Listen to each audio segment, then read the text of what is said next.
What would make an entire room of A-list celebrities, filmmakers, producers, and critically acclaimed actors boo a royal couple at one of the most prestigious indie film events in the world?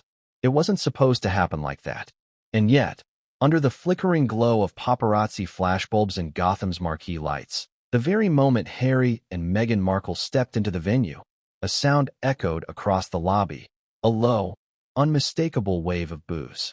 Not one, not two, but a chorus, followed by jeers. Then a pause and laughter. Before we continue, please hit the like button, subscribe to the channel, and turn on the notification bell for updates. Cameras stopped clicking. Conversations froze. And in a city known for its theatrics, this was a performance no one saw coming. But why? What could have triggered this very public, very visceral reaction to two people who, just a few years ago, were celebrated as bold rebels and media darlings? That's what this story is about. Because that moment at the 2025 Gotham Film Awards wasn't just a social faux pas. It wasn't a fashion mishap. It wasn't even an unlucky coincidence. It was a warning shot. A line in the sand drawn by an industry that had, up until now, coddled, courted, and capitalized on the Sussex brand. And something, or someone, decided that night it was over. This is the full, unfiltered breakdown of the night Hollywood turned on Harry and Meghan. And why, behind the snubs and boos, lies something far deeper. Betrayal, strategic misfires, bruised egos, and a truth the Sussexes weren't ready to face. But first, let's rewind. Just hours before the Gotham Awards kicked off, Meghan Markle was spotted leaving her luxury suite at the Markle Hotel in Manhattan. Cameras caught a glimpse of her emerald satin gown. A bold choice. Intentional.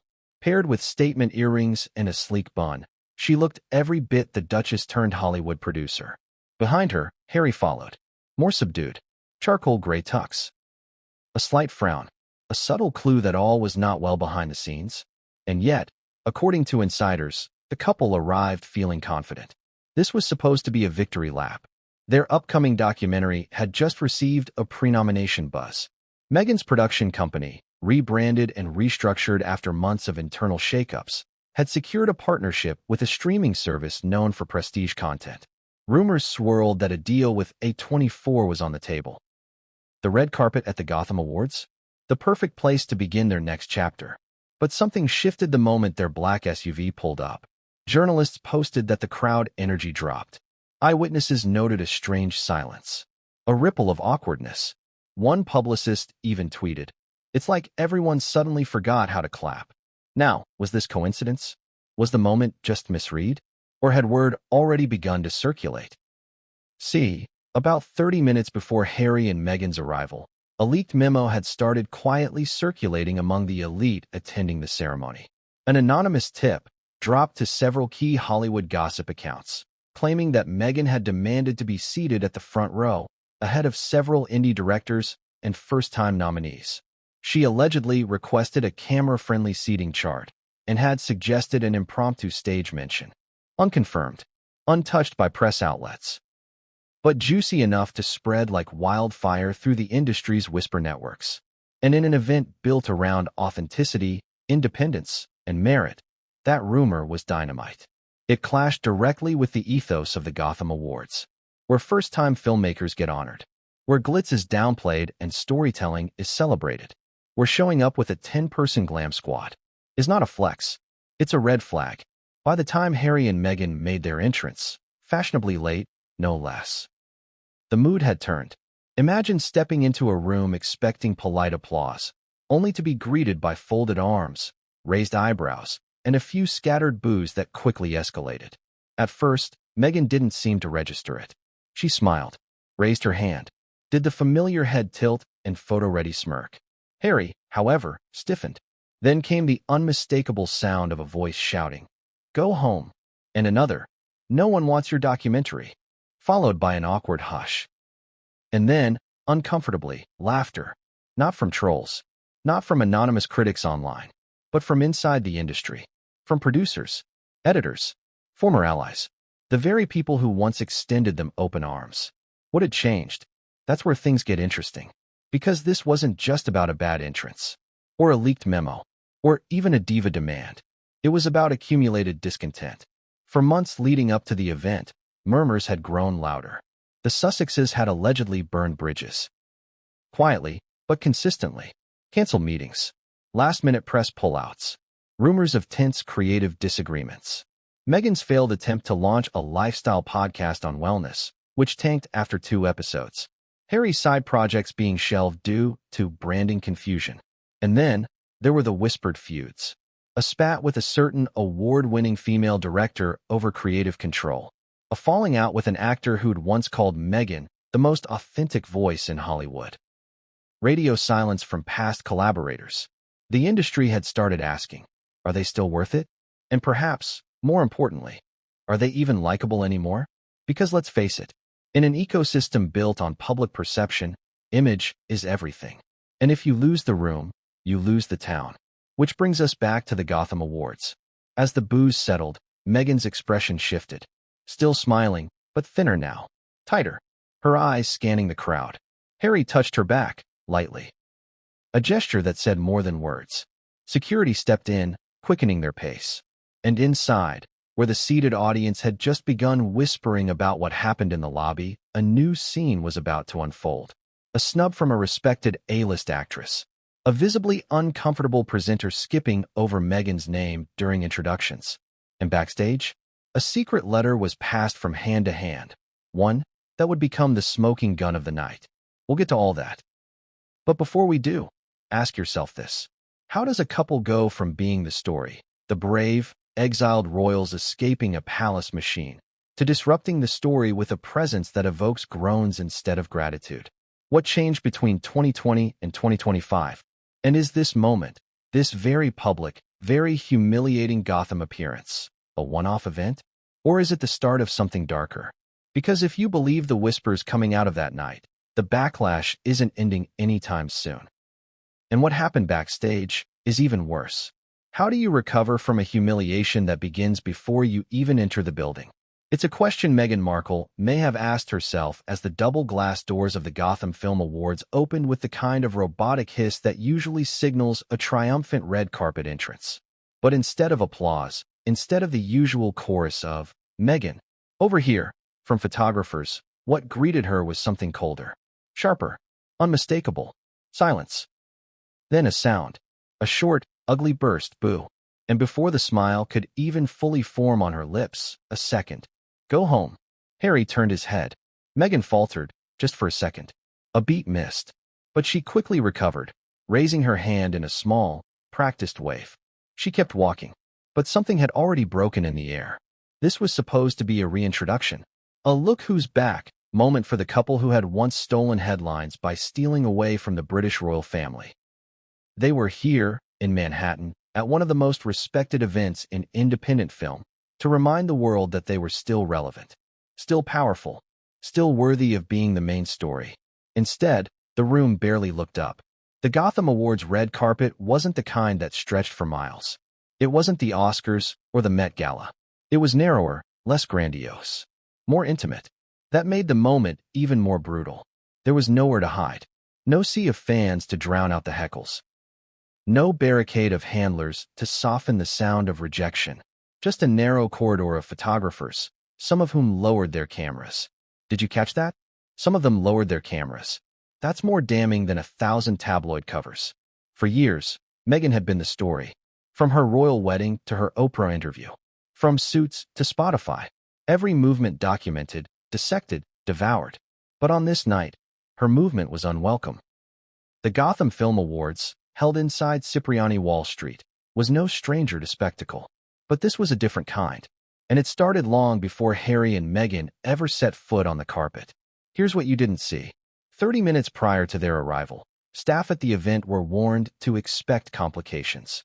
An internal text thread, leaked later to a celebrity gossip account, allegedly included one chilling line. Keep cameras rolling no matter what. Tonight will be interesting. Cryptic? Sure. But now, in hindsight, prophetic. And then there's the matter of their late arrival. Scheduled to arrive at 7:25 p.m. Instead, the SUV rolled up at 8:03. Why the delay? Sources close to the event suggest Meghan had a wardrobe issue. Others claim Harry wasn't feeling well. But one insider whispered something more telling. They were waiting to see who else was already inside. Think about that. The entrance had to be strategic. Not too early to risk looking eager. Not too late to be irrelevant. A perfect, curated moment. But timing can backfire. Because by the time they stepped out of the car, the audience was no longer excited. They were agitated. Why? Because just minutes earlier, Cate Blanchett had walked in. A legend. Regal in every sense of the word. Understated. No entourage. No theatrics. Just presence. The contrast was stark. And whether intentional or not, Meghan's entrance felt like a performance in the wrong theater. The boos weren't immediate. They bubbled up, like a pot just starting to boil. First a cough, then a sneer, then one lone shout. Where's the movie? It was a jab, of course, at the couple's long-teased documentary projects that had, until now, failed to materialize. Meghan kept walking. Harry's jaw clenched tighter with each step. Now, here's where it gets stranger. Just as the couple neared the press area, something visibly shifted in the photographers. One by one, some of them turned away. Not all, but enough. This is not normal. This is not protocol. This is a message. A New York-based photojournalist later claimed off the record that a memo had gone out earlier that afternoon from a certain agency, suggesting that minimum coverage was appropriate. Why? To avoid inflating narratives. Translation? Don't give them the moment they want.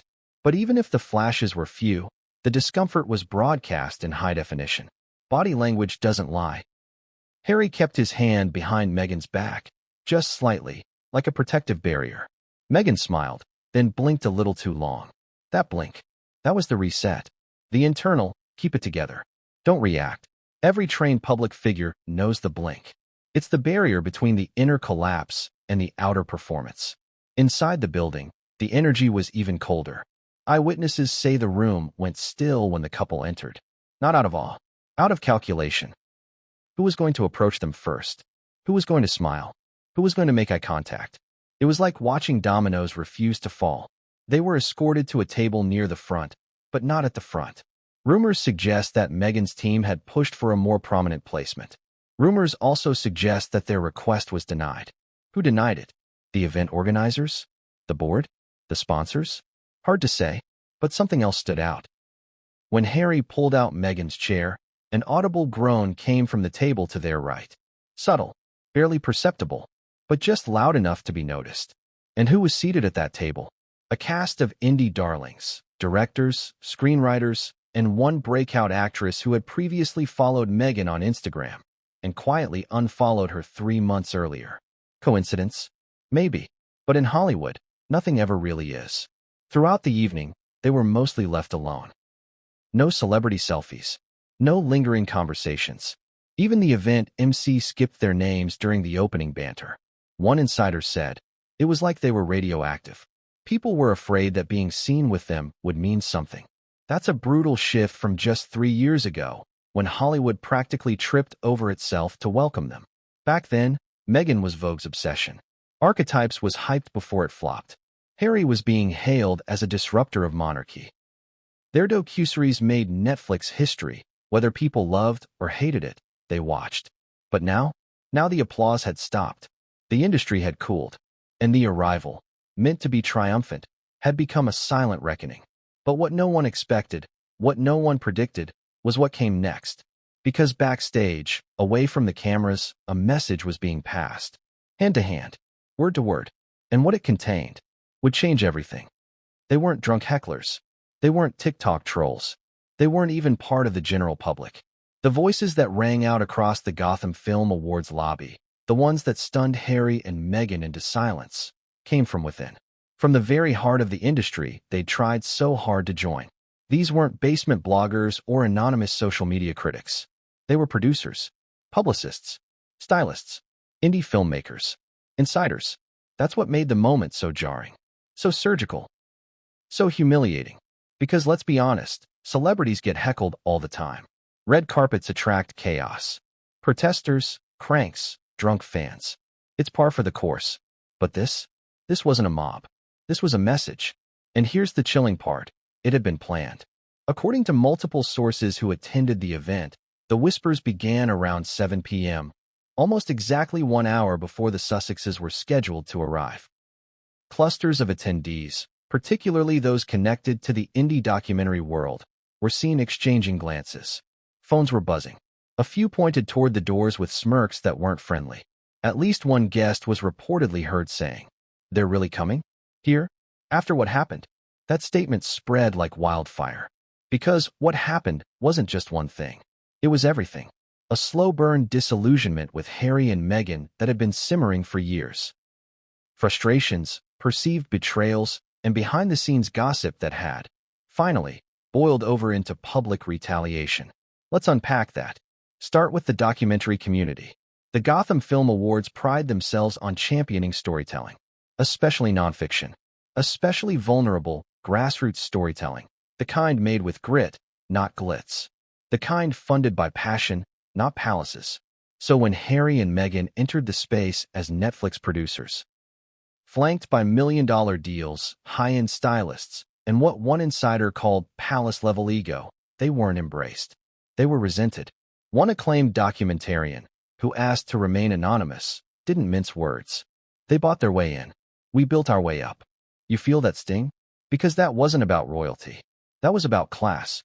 Not in the British aristocratic sense, but in the artistic sense. Indie filmmakers view themselves as rebels, underdogs, truth-tellers. Harry and Meghan? To them, they looked like curated, camera-polished symbols of entitlement trying to co-opt their authenticity. Let's get specific. Back in late 2024, Meghan reportedly met with a pair of rising star directors to discuss collaborating on a mental health series. According to leaked texts later verified by a reputable insider account, Meghan ghosted them after their second pitch meeting. No explanation, just silence. Worse, her team later announced a very similar project months later, with none of those original creators attached. Coincidence? Maybe. But for the indie world, it looked like appropriation. Fast forward to early 2025. Harry announced he would executive produce a documentary about displaced veterans. Admirable, right? Except that project was set to release just weeks after a smaller, independently funded film on the same subject. One that had taken 4 years to make. The director of that smaller film? He was at the Gotham Awards that night. And guess what? He booed. Loudly. He wasn't alone. 2 PR assistants seated near the red carpet reportedly snickered and clapped ironically as the boos began. One of them was later overheard joking. Is it still bullying if it's cathartic? Brutal. Now let's talk about something even more insidious. The seat shuffle. In the lead-up to the awards, Meghan's camp allegedly requested front-row placement. Specifically, at a table flanked by 2 A-list actors known for their progressive activism and public praise of her past work. Those actors declined. They didn't make a scene. They didn't tweet. They simply said, "We'd rather be seated elsewhere." No press release. No headlines. But in this town, silence is a headline. And it wasn't just actors. One major fashion house that had once dressed Meghan refused to send her anything for the Gotham event, according to a well-known celebrity stylist. They don't want to be associated with controversy right now. The brand's global. Read between those lines. Because controversy is currency in Hollywood, unless your stock is falling. And the Sussex brand was in free fall. The failure of Meghan's lifestyle brand, as ever, to launch earlier that year had embarrassed sponsors. Her podcast, renewed with fanfare, never delivered a second season. Harry's tech startup partnership quietly dissolved after what insiders described as philosophical differences. And then came the bombshell report. Days before the Gotham Awards, an anonymous email was sent to several trade publications accusing the Sussexes of abusing creative collaborators. Long hours, unrealistic demands, high turnover, and one particularly damning accusation, that Meghan recycles pitches from young creators and takes credit. None of the publications ran it. Too risky. Too unverifiable. But the email leaked anyway. To Reddit. To TikTok. To Instagram gossip pages with millions of followers. And while none of the claims could be confirmed, the damage was done. Perception is everything. And perception had shifted. Which brings us back to that moment in the Gotham lobby. When Meghan stepped onto the carpet and the first boo rang out. It wasn't surprise that registered on the faces around her. It was confirmation. Like a dam finally breaking. People had wanted to say it for years. But they hadn't had permission. Until now. That's why it wasn't random. That's why it wasn't just a few voices. It was a statement. A room full of insiders saying, "You're not untouchable anymore." The irony? Just 2 years ago, the same industry had practically crowned Meghan its new queen. Vogue covers, Vanity Fair profiles, speaking engagements, fashion deals. She was the ultimate post-royal success story. But that's the thing about Hollywood royalty. It only takes one whisper to turn a queen into a cautionary tale. And whispers had become roars. But what Harry said in the seconds after that first wave of boos, that's the part no one expected. It was caught on camera, picked up by a mic that shouldn't have been hot. A few muffled words, then a single, bitter sentence. Next chapter, we'll break down what he said, and why even his allies were stunned into silence. She didn't raise her voice. She didn't roll her eyes. She didn't need to. Because sometimes, the most devastating rejection comes not in words, but in silence. It happened fast. Too fast. Almost, for the untrained eye to catch. But in the age of instant clips and forensic-level lip reading, nothing goes unnoticed. Especially when it happens in front of a dozen cameras, under Gotham's most glittering lights, with Harry and Meghan squarely in frame. One gesture, one glance, one calculated look away. And just like that, Cate Blanchett made headlines. Without ever speaking a single syllable. Let's back up. After the now infamous booing incident at the entrance, Meghan and Harry were ushered inside by staff, carefully separated from the crowd, escorted by two handlers who moved with the subtle urgency of people trying not to cause a scene while managing one. They were placed near the front of the room, though notably, not center stage. To their right, a sea of familiar faces, acclaimed directors, indie actors, streaming execs. And then, to their left, arriving with the poise of a queen and the energy of a thunderclap, Cate Blanchett, two-time Academy Award winner, Gotham icon, one of the few people in the room whose presence could shift the temperature of a crowd with a glance. Now, here's the twist. Just a year earlier, Meghan had publicly praised Cate. In an interview with Elle, she called her the gold standard of female-led storytelling. Privately, insiders claimed Meghan had reached out through mutual contacts to discuss potential future collaborations. She allegedly viewed Cate as a mentor figure, someone whose path she could parallel, post-royal identity. But on this night, Cate made it clear that the bridge had not only been burned, it had never been built. As she approached her table, just one row behind the Sussexes, Meghan turned. Her face lit up. The signature smile appeared. She lifted a hand. She tilted her head in recognition. The wave was subtle, just enough to be polite, just enough to be photographed, just enough to say, "I see you. I admire you. I'm here too." And Cate walked right past. No eye contact, no acknowledgement, not even a flicker of recognition. She didn't pause, didn't smile, didn't blink. It was deliberate, calculated, lethal, and it sent a message louder than any boo ever could. Social media exploded within minutes. Lip readers jumped on the moment. High-res footage was slowed down, analyzed, reposted with captions like, "Meghan tries to engage Cate Blanchett. Cate refuses. Stone. Cold. Silence." Others noticed something even more subtle. As Cate took her seat, she leaned toward the person next to her, an executive from A24, and whispered something. The camera angle caught her lips just enough for professional lip readers to make a confident guess. Some people just don't read the room. That sentence, when posted to TikTok with a slow zoom-in and dramatic piano music, got 17 million views in under 48 hours. So let's unpack what that moment really meant. Because for all of Meghan's post-royal reinventions, fashion icon, podcaster, producer, activist, there has always been one Achilles heel: authentic credibility. In Hollywood, you can buy access. You can buy buzz. You can even buy a platform. But you cannot buy respect. And respect is what Cate Blanchett commands effortlessly.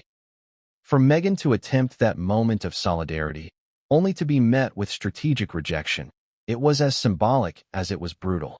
It wasn't just about snubbing a fellow celebrity. It was about drawing a line, saying, "You're not in this circle. Not anymore. Maybe not ever." But why would Cate do that? Here's where the story gets deeper.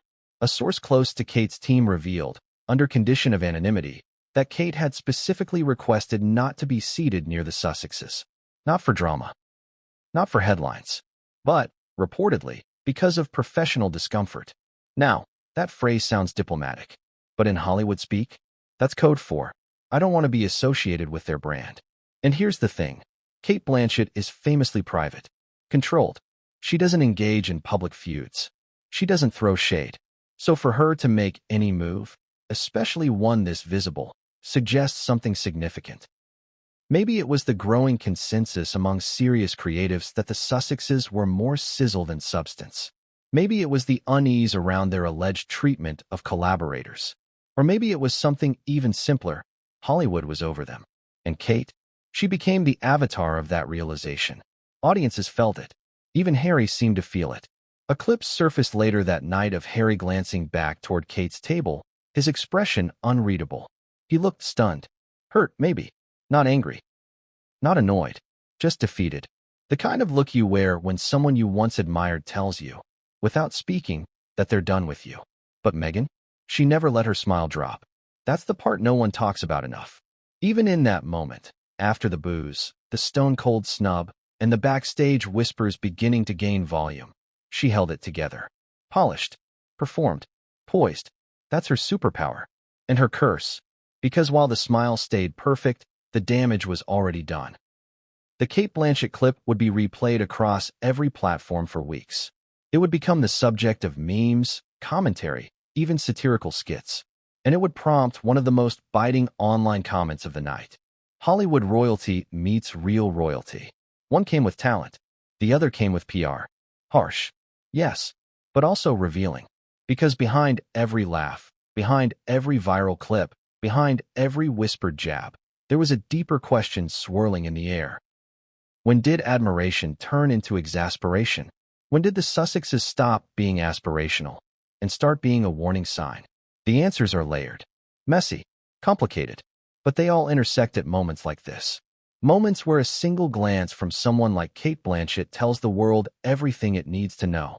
And what no one realized yet was this. The night was just beginning. Because in less than an hour, a different kind of message would be passed backstage, handwritten, no less. And what that letter said would make the snub look like a warm embrace. What if the very thing you wore to reclaim power became the symbol of your undoing?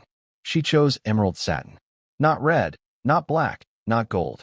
Emerald, a color that screams regality, ambition, envy, wealth, but also fragility, spectacle, desperation.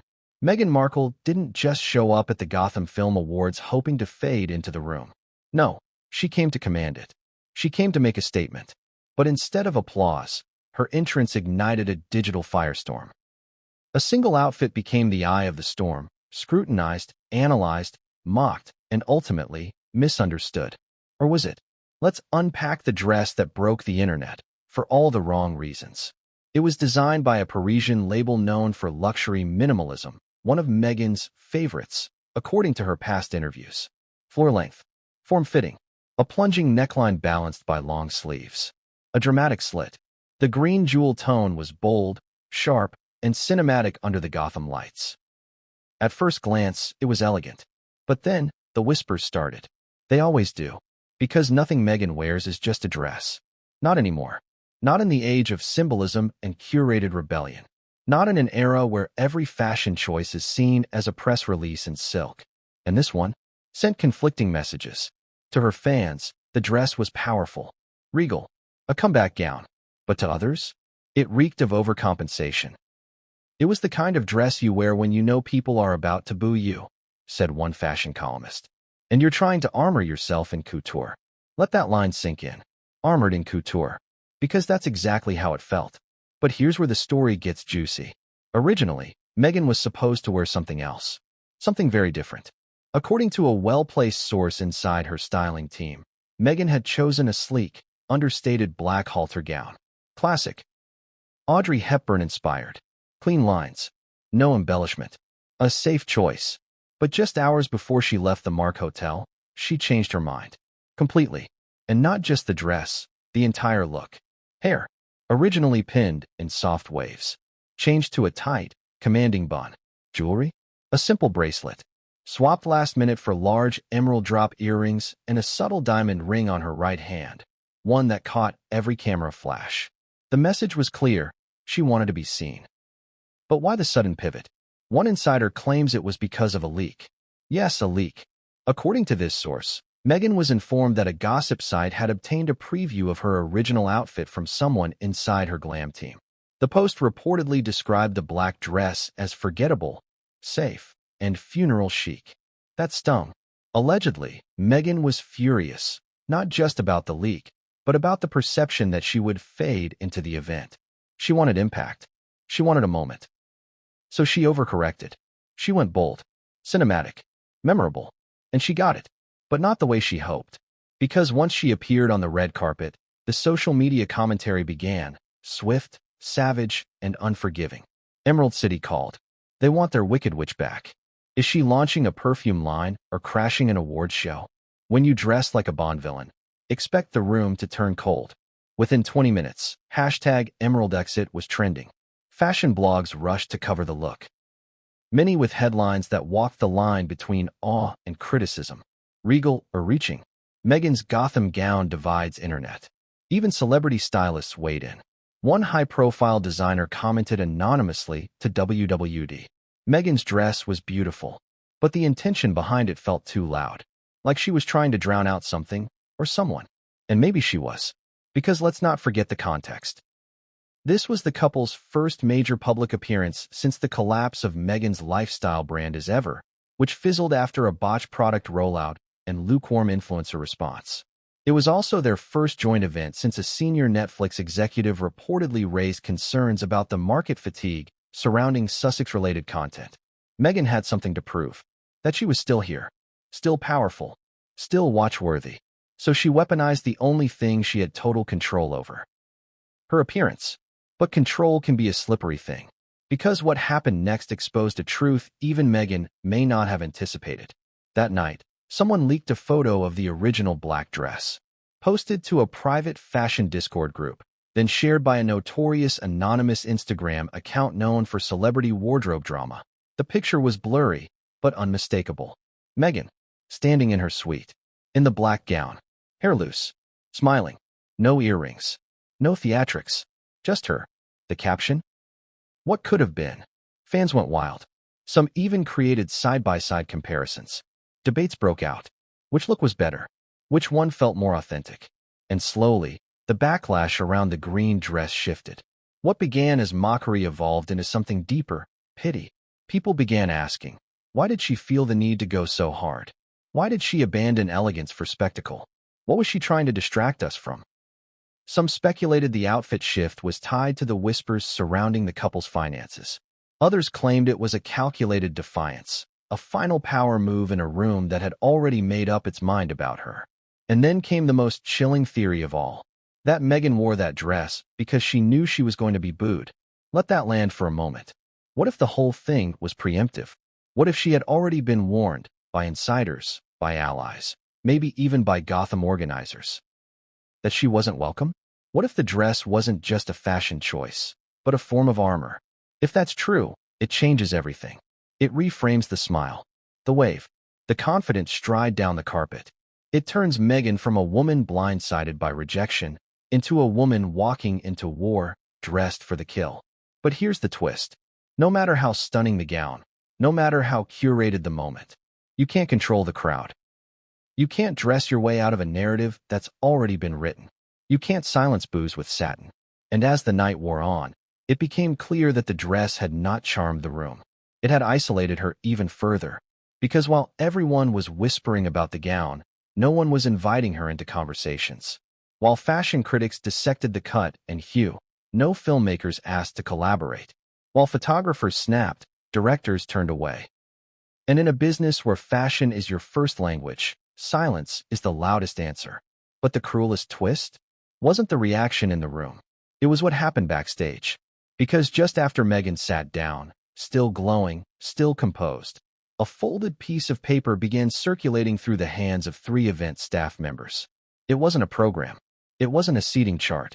It was a letter. And what that letter contained would ignite the scandal of the night. He thought the mic was off. He thought no one was listening. But everyone heard it. And the fallout? Instant. It wasn't the speech. It wasn't the camera angles. It wasn't even the boos. It was one sentence. muttered under Harry's breath, captured by a wireless mic that hadn't yet been muted. A sentence raw enough, real enough, and sharp enough to cut through every press spin, every PR denial, every image-conscious royal firewall ever built around him. That sentence would leak within 24 hours, would trend worldwide within 6, and would leave even his closest Hollywood sympathizers blinking in stunned silence. But let's rewind. The room was already simmering when it happened. After the booze, after the stiff red carpet entrance, after the silent snub from Cate Blanchett, Meghan and Harry had been seated at a small, round table halfway between the stage and the far wall. Isolated, decorated with a floral centerpiece that looked like it was doing more talking than the people around it. A few polite hellos, a few nods from faraway acquaintances. No one lingered. No one leaned in. And then came the tech fumble. Harry had been invited to present a small humanitarian award, not a major segment, not a headlining moment, just a nod to his veterans' charity work. He wasn't supposed to speak until later in the evening. But as standard protocol goes, all presenters are fitted with wireless lapel mics upon entering. Sound check. Stand by. What Harry may not have realized. Those mics can be live long before you take the stage, especially in a building like Cipriani, where multiple sound crews operate simultaneously and the audio booths aren't always coordinated in real time. So while Harry leaned over to Meghan during a lull in the program, voice low, face tight, he didn't know someone in the control room was hearing everything. And worse, that someone was recording. Now, accounts of exactly what he said vary slightly. Multiple audio techs have given off-the-record interviews. Lip readers have dissected video footage. AI-enhanced audio loops have been posted online. But the consensus is chillingly consistent. First, a frustrated whisper. This was a mistake. Then, silence. Then, more clearly, after Meghan appeared to say something under her breath. They hate us. Every F asterisk asterisk asterisk ing one of them. Boom. There it was. The dam burst. The sentence that would define the night. Let's sit with that. They hate us. Every F asterisk asterisk ing one of them. Asterisk. Not. They're being cold. Not. Tough crowd tonight. Not. Maybe this was too soon. But they hate us. Universal. Paranoid. Desperate. And in that moment, Harry wasn't a duke. He wasn't a Netflix producer. He wasn't a political speaker or a military advocate. He was just a man, sitting in a room that had turned its back on him, trying to make sense of the rejection. But the mic didn't care about context. It didn't care about stress.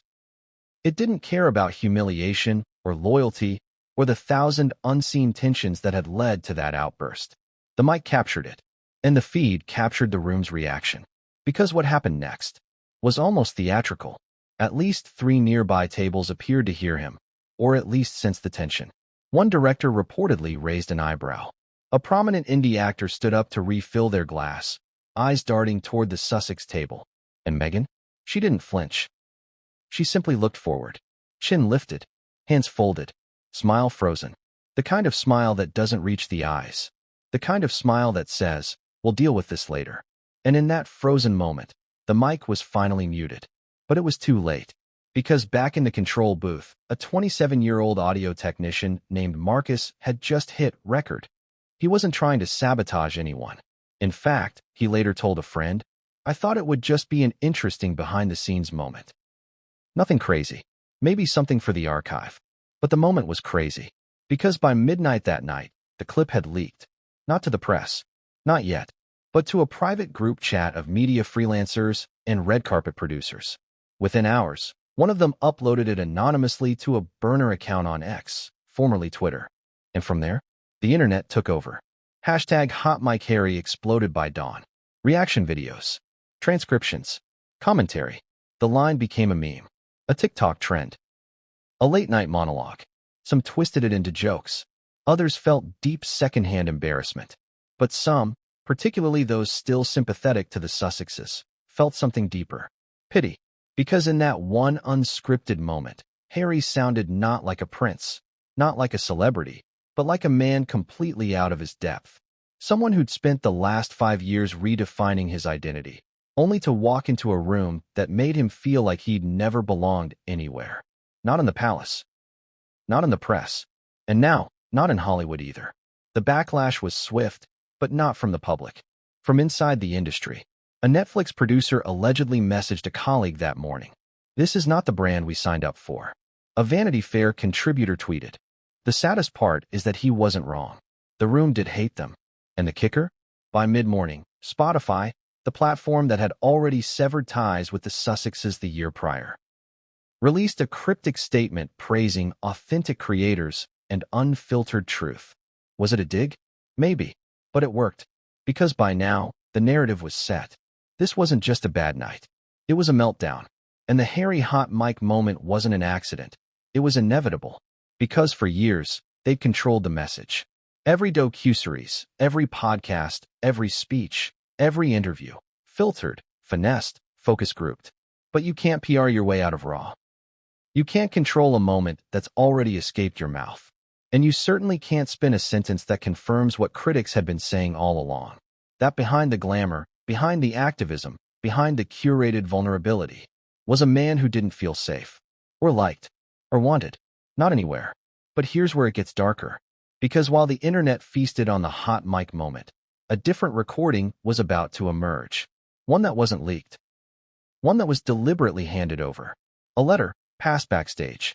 And the insider who passed it did so with a very specific goal. It wasn't supposed to leave the room.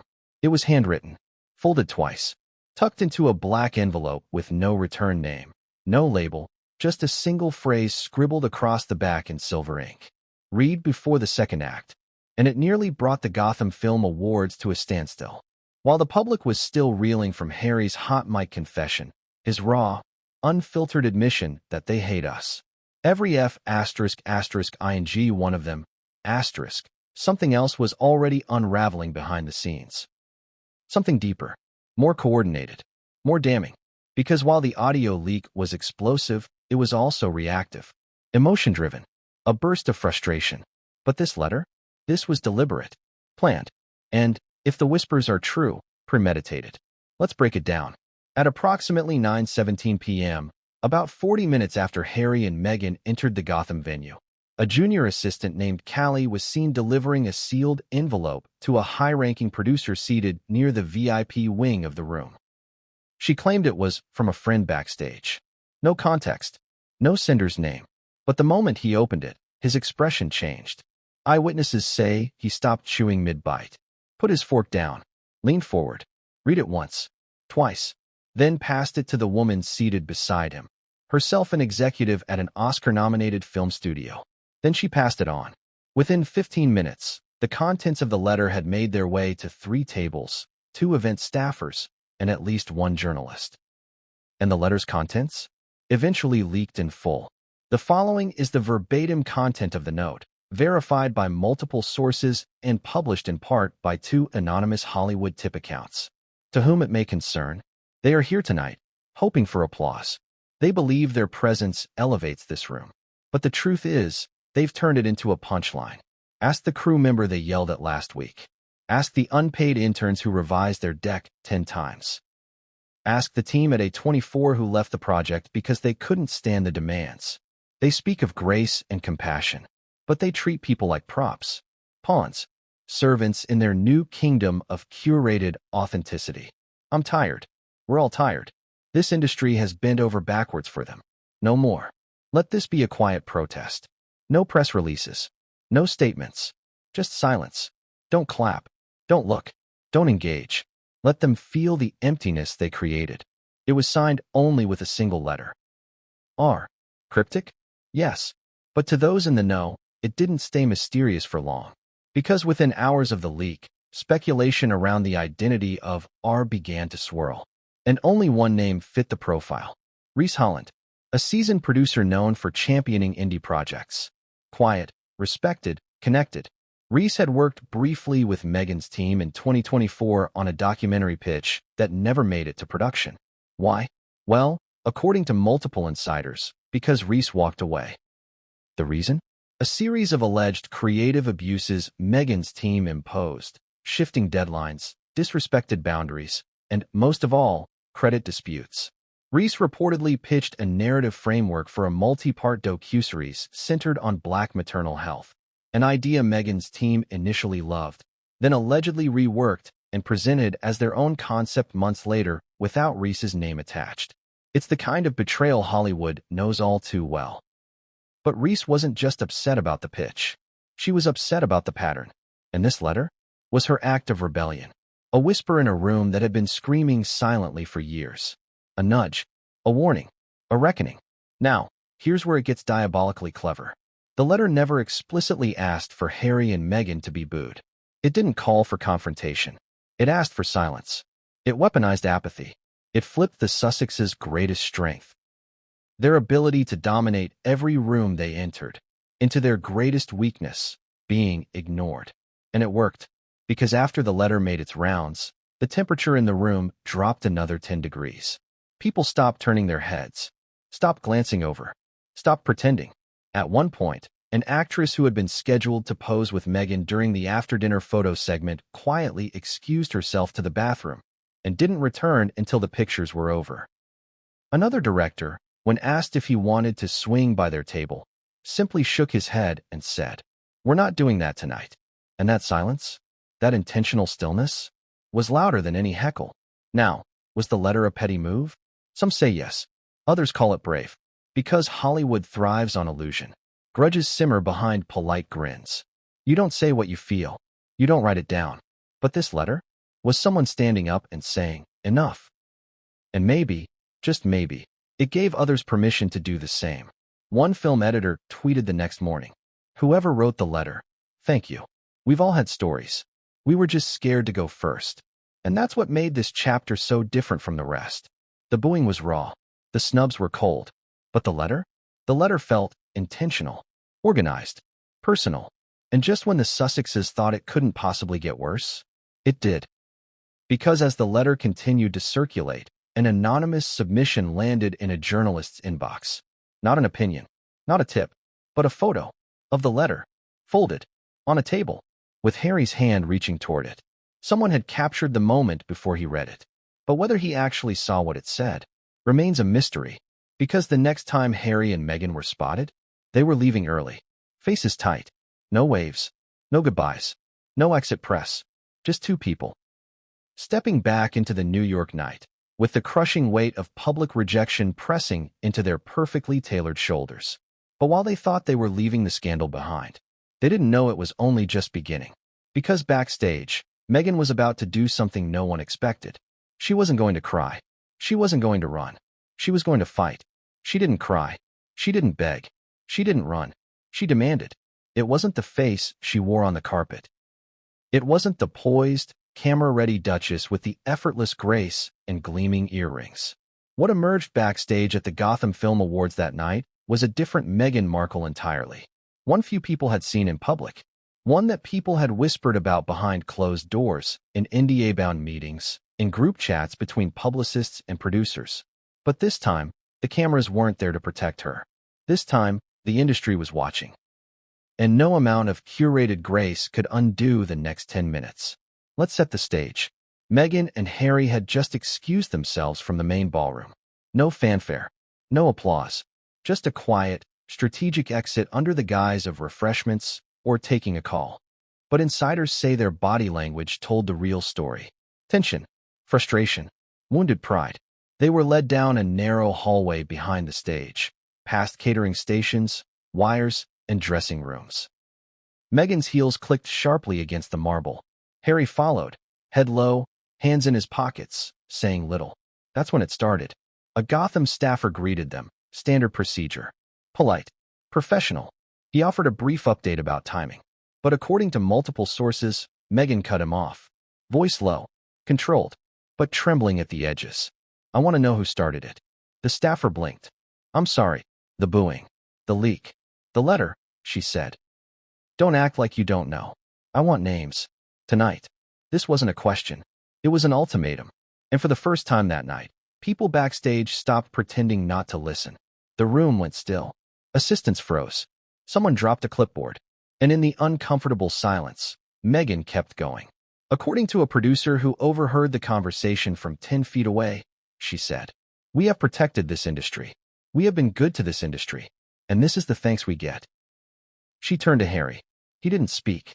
He didn't move. He just stared at the floor. One of Meghan's team members, an assistant named Laura, stepped forward, likely hoping to calm the storm. But Meghan held up her hand. Not yet. She wasn't finished. Then came the quote, the one that would be whispered for weeks afterward, the one that would appear, unattributed, in 2 major gossip columns and 3 anonymous tip sites. We were promised respect. We were promised collaboration. And if this industry wants war instead, then so be it.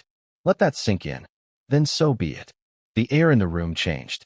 Because this wasn't just a celebrity reacting to a rough night. This was a woman issuing a warning, a threat, a declaration that she wasn't going to fade out quietly, smile politely, or take the L with a designer clutch and a graceful quote. She was going to fight back. Now, to be clear, no press outlet has confirmed whether Meghan's team followed up on her threats. But here's what happened within 48 hours of that backstage confrontation. At least 2 small blogs that had published early critiques of her Gotham appearance deleted their posts. A mid-tier stylist who had reposted the leaked letter on Instagram retracted her comment and claimed she was misinformed. A producer connected to a rival documentary project reportedly received a legal notice demanding the retraction of an unflattering tweet about the Sussexes' brand fatigue. Coincidence? Or fallout? Because let's be honest, Meghan's team may not have control over public sentiment anymore, but they still know how to pull strings behind the scenes. And that's where things get tricky. Because while Meghan was lashing out backstage, trying to seize control of the narrative, Harry was quietly unraveling. At least, that's how it looked to those who saw him in the corridor, leaning against a pillar, away from the confrontation. One staffer told a friend afterward. He looked like he didn't want to be there. Not just at the event. Like at all. Like he was done. And that's the part that makes this whole chapter so hard to watch. Because while Meghan raged, Harry disconnected. 2 halves of the same crisis, reacting in opposite ways. She demanded revenge. He wanted escape. And somewhere between those 2 instincts, the room lost sympathy for both. Because it wasn't just the booing. It wasn't just the letter. It was the reaction. The backstage eruption confirmed for many in the industry what they'd only suspected before, that the Sussexes weren't just misunderstood. They were entitled, disconnected, out of touch with the culture they so desperately wanted to join. And that's what made the next moment so devastating. According to multiple staffers, as Meghan continued her impassioned tirade, a quiet figure stepped forward from the hallway. A security supervisor. Young, calm, professional. He had been standing near the service exit, assigned to escort the couple if needed. He leaned in and gently said, "Ma'am, it's probably best if we get you out before the crowd leaves." Translated, you're not safe here anymore. Not because of a threat, but because of optics. Because if anyone saw her in that state, flushed, angry, pacing in heels, it would undo what little goodwill she still had left. Meghan paused. Her jaw tightened. She looked back at Harry, still silent, still slouched. And for a split second, just one heartbeat. Her face cracked. Not a tear, not a collapse, just a flicker, a fracture in the mask. Then, she nodded. She turned, and she walked out. No words, no final threat, no grand exit line.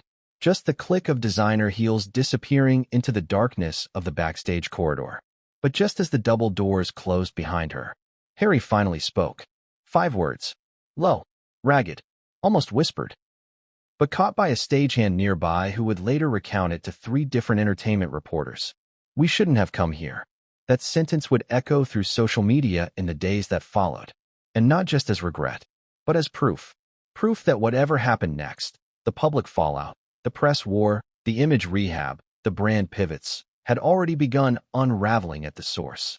Right there, backstage, at the Gotham Film Awards. But just when it seemed like Meghan and Harry's night had hit rock bottom, a new battlefield was forming.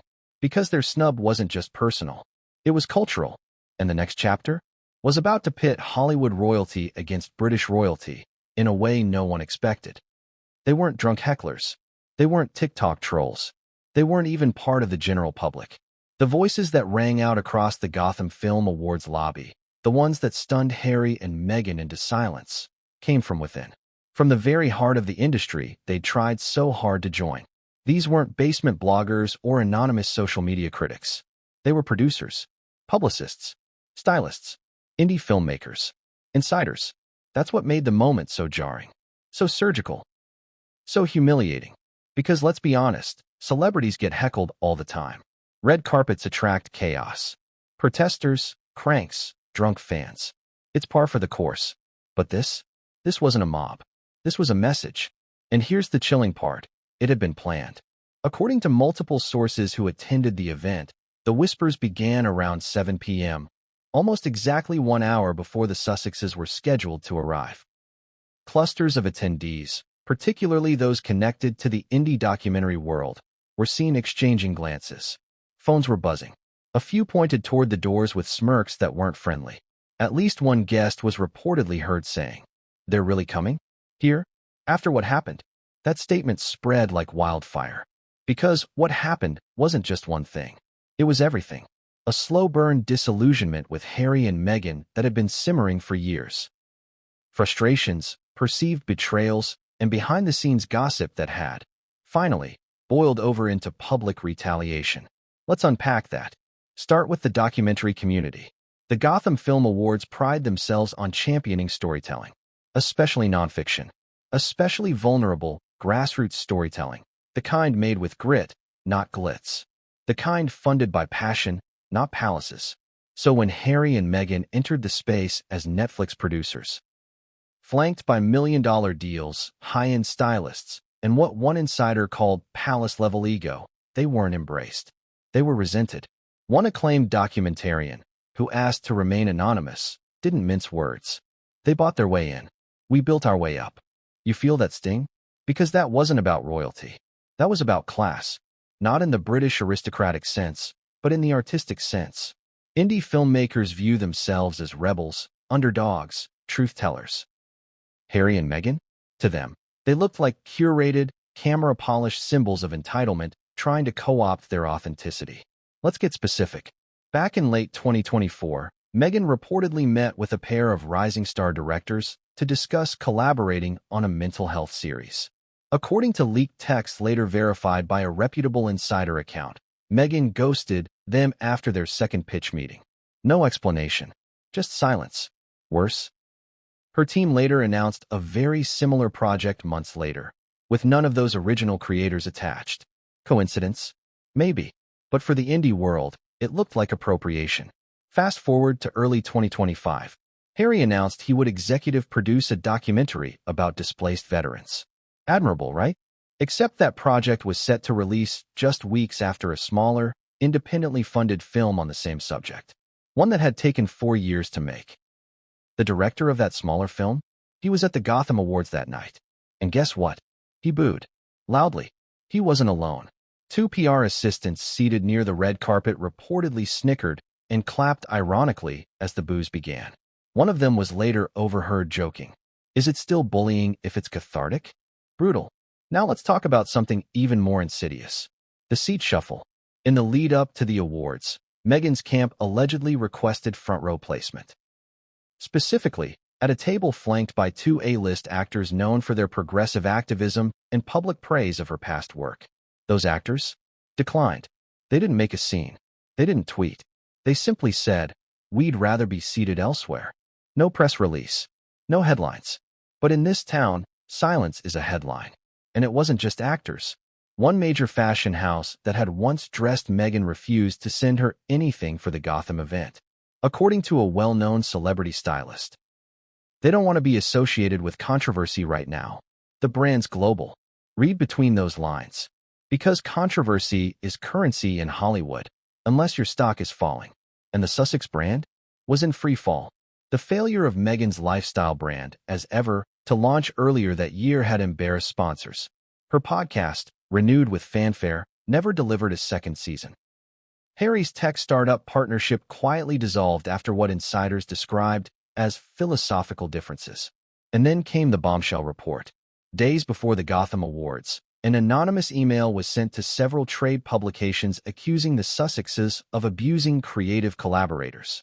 Long hours, unrealistic demands, high turnover, and one particularly damning accusation, that Meghan recycles pitches from young creators and takes credit. None of the publications ran it. Too risky. Too unverifiable. But the email leaked anyway. To Reddit. to TikTok, to Instagram gossip pages with millions of followers. And while none of the claims could be confirmed, the damage was done. Perception is everything. And perception had shifted. Which brings us back to that moment in the Gotham lobby. When Meghan stepped onto the carpet and the first boo rang out, it wasn't surprise that registered on the faces around her. It was confirmation, like a dam finally breaking. People had wanted to say it for years, but they hadn't had permission. Until now. That's why it wasn't random. That's why it wasn't just a few voices. It was a statement. A room full of insiders saying, "You're not untouchable anymore." The irony?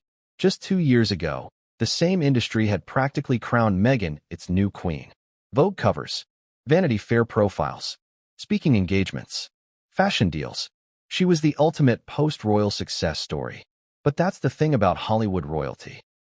It only takes one whisper to turn a queen into a cautionary tale. And whispers had become roars. But what Harry said in the seconds after that first wave of boos, that's the part no one expected. It was caught on camera, picked up by a mic that shouldn't have been hot. A few muffled words, then a single, bitter sentence. Next chapter, we'll break down what he said, and why even his allies were stunned into silence. She didn't raise her voice. She didn't roll her eyes. She didn't need to. Because sometimes, the most devastating rejection comes not in words, but in silence. It happened fast. Too fast.